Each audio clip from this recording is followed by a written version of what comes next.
It is mailbag time here on the Cleveland Browns Report. I answer the questions you guys asked during our live show. So if you want to be part of a future mailbag, subscribe, join the live shows. That way you can be a part of the show just as much as I am. So first question coming in, Jason Burns. I'm happy you asked this because we got a depth chart too as well. Jason Burns asking, is Schwartz a bust? Listen, it's hard to label someone a bust after 1 year. He was also a third-round pick. So can you be a bust in round 3? Like, that's right on the line. You can't be a bust in day 3, right? If you're a fourth-round pick, you can't be a bust. Now, he was, remember that Chiefs game, like week 1, when he had, was it the first drive, I think it was, where Baker and him hooked up for a deep ball? Like, that was awesome. And then the soft tissue injuries caught up to him, which is kind of worrisome because Anthony Schwartz's greatest attribute is his speed. And if you are hindered by a hamstring injury, what do you have left then? Not a good curl route with awesome hands. If you look at the depth chart, I've currently got him as wide receiver 3 because I think Bell's got to come in and win the job first. Now, maybe you want to move Jakeem Grant a little higher, but I think he's going to be more of a special teams guy anyway. But I think for now, Schwartz has 3, and it's his to lose to Bell. And maybe after a good preseason from the Purdue Boilermaker, those two will swap spots. But I don't think Schwartz is a bust yet. I don't really know if you can be a bust in round 3. Maybe you can. I think maybe day 2 is kind of bust territory, I guess. Super chat from Dread Bull. Appreciate the super. What scares teams more, Baker's salary or Baker's attitude? That is an awesome question. And I don't have a concrete answer, but I'll say salary. I think there are a lot of divas out in the NFL that you don't really hear much about because they're really good at football, so they get overlooked for that. Now, Baker doesn't have the skill level to be a diva. You know, like Antonio Brown's a diva, but he was also really good. So everyone is like, all right, we'll make do with this. Is Baker at that level to be a diva? And he's not really a diva. He's just emotional. But picking between the two, I would say salary. If Baker was like a second-round pick and was making $5 million this year, he would be on a team. No doubt about it. Super chat from Mike Dibble. Appreciate the super, my guy. Do you think we can land both Landry and Clowney? If so, when will they sign? I think it is possible to say you could sign both. I don't think it's impossible. The Browns have the second most cap space. If somehow Andrew Berry, I don't know, includes like a lifetime supply, like a free card at Dave & Buster's tossed in with the Baker Mayfield trade, and a team wants to take half of the salary, then absolutely he can pay both guys. Last I heard was a false-ish, maybe not rumor, that Landry was looking for $20 million. The Browns were going to offer Clowney 2-year, $22. They can't take both those. They can't offer both those contracts. So is it possible? Yes, I think Clowney is ahead of Landry in the totem pole. And if so, when will they sign? I don't know. There's some rumors out there that Clowney is just like, you know what? I don't mind skipping out on some of these workouts. I'll just sign in a week when all that's over with, so I can just chill out. Maybe that's true, maybe not, but I've heard that idea tossed out a little bit. We'll get to some more questions in just a moment, but if you are ready for the Browns to sweep the Steelers, subscribe today. In our last video, I said, hey, let's catch up to the Steelers talk here at Chat Sports, because I sit next to our Steelers host, Jeremy Beadling, and I'm tired of hearing him talk about the black and yellow song or black and gold. We had a big debate about which one of those two it is. Let me know. But if you hate Pittsburgh, you hate the Steel City, you hate the Steelers, and you're happy to see Big Ben crying with Marquise Pouncey on the bench after losing in the playoff game at home to the Cleveland Browns, yeah, you're in good company here. Hit that big red button and subscribe. Next question comes in from TLH Arts and Projects. If we keep Baker, do you see him starting if Deshaun gets suspended? No, guys. Do you think he'd be willing to play? No. For a couple of reasons. One, Baker may just show up. Like it's going to be interesting to see if this goes into August, if Barry and Stefanski say, please don't come. We'll pay you. We're not going to fine you, because teams could fine him. It could fine a player if they don't show up. Or maybe Baker wants to come to make it awkward. But I don't see a world where Baker swallows his pride and be like, yep, I'll play 4 games and hopefully raise my stock to get a trade soon. No, I think Baker's going to chill at home and expect to be traded, and eventually the Browns will just cut him outright before that happens, I think. Ender with our next super chat here on the show. Would like to get Hunter Renfrow next year for Deshaun. Yeah, that'd be cool, right? You get to reunite the two Clemson guys. Now, Renfro's, I think, a part of the future in Vegas. They like him a lot. Derek Carr loves him a lot.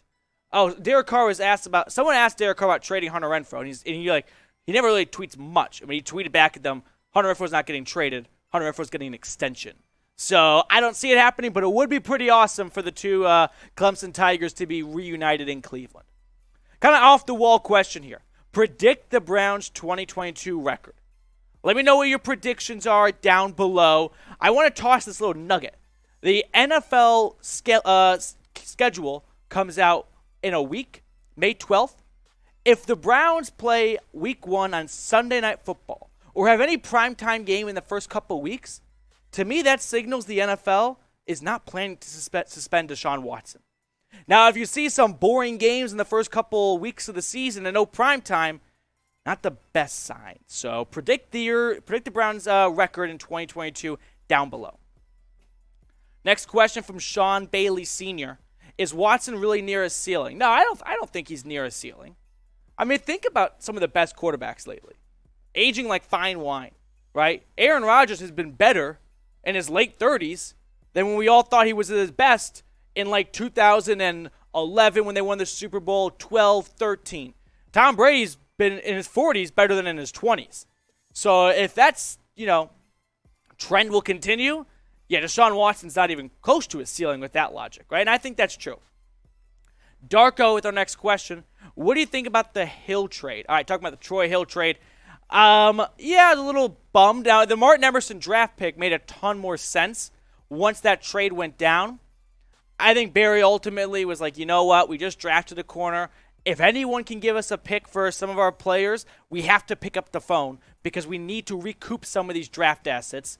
So they got a future fifth. The Rams always say, F them picks. Happy to bring one of their guys back. I liked Troy Hill last year. Was bummed when he went down in New England. But ultimately, when you draft Martin Emerson, maybe you feel like it's easier to part ways with Hill. John Brown with our next question. We are the team to beat in the conference. Alex Wright is going to be Mike's running mate for a while to come. I think Cleveland is the team to beat, right? The Ravens last year showed, now it's not really fair because they had tons of injuries, but still they had some kryptonite shown down the stretch that season. I think Pittsburgh's going to get last. And I think Cincinnati is heading for a Super Bowl hangover, which always sounds like impossible until it happens. And I know that it's different because they've got Burrow and other teams had an aging quarterback, like Garoppolo and the Niners went and injuries next year. But still, it's the Bungles. I can't picture them putting it together back-to-back seasons. Next question comes in from Alex Korashamia. I hope I pronounced that right. Thank you for all the content. Appreciate you for watching. Chances that Browns going to do what they need in free agency. A little concerned after the job. So I'm trying to figure out what you're really asking here. I'm not too concerned because the way I look at this Browns roster is if they had to play Week 1 tomorrow, they'd be pretty fine. We're looking for sweeteners. We're looking to add some extra depth pieces with Jarvis Landry coming back. Now, I'm not overly excited for Chase Winovich or, Alex Wright starting at defensive end, but it wouldn't be the worst thing in the world. So I'm not too concerned, but I think Andrew Berry is not done. One, don't remember, a lot of teams are going to make some cuts as they need to free up money, and they'll do that after June 1st. And so a lot of decent names are going to come out in the market. Remember, the Browns let go of Sheldon Richardson rather later than earlier, so Minnesota picked him up. Who do you want the Browns to sign, though? Put a name down in the comments section. The easy ones are Landry or Clowney. You can just put their number if you'd like, 80 or 90. I find that to be a great tactic to show some love to our boys. But who do you want the Browns to sign? Let me know down in the comments section.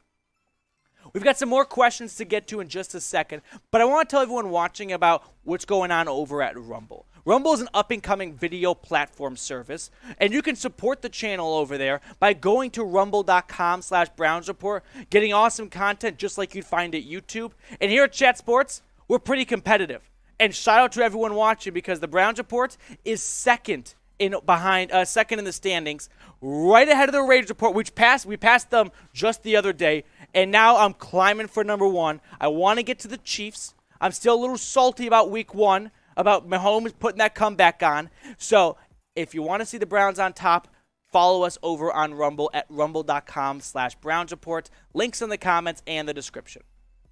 Next question from Jacob Talton. Other than Cade York, did we draft a starter? That's a great question, Jacob. I guess no. That's my short answer, because David Bell is not going to be wide receiver 1 or 2. I would think, you count 2 starting wide receivers. Maybe you want to toss a third in with like a slot guy, and maybe Bell beats out Schwartz for that position. I don't think Wright is going to start. He's more of a developmental pick. He's one of those, love the physical attributes, love the size, love the speed. We just got to get him a little more polished, add some more cliches in, and he'll be good to go opposite of Myles Garrett in 2023. So I think Cade York is probably the only starter, and I love that pick. Robbie Schneider with our next question. Do you think we end up keeping 5 running backs? Yeah, that's what I kind of wondered when they picked, what was his face, out of Cincinnati? Was it Jerome Ford? Mike Ford.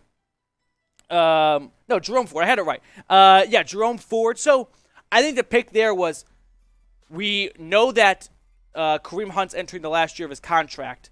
Let's think a couple steps ahead here. And we're in round 5. If there's I'm all about best player available. So I think Demetric Felton, they said he's still going to be a running back.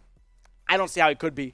I think he's more of a gadget wide receiver, kind of like Jakeem Grant. So I guess if we go in order really quickly, it's Chubb, Hunt, Dearness Johnson, Ford, Felton, but you move Felton as a wide receiver, and John Kelly's on the practice squad. That's my best guess right there. Mike Dibble with our next question.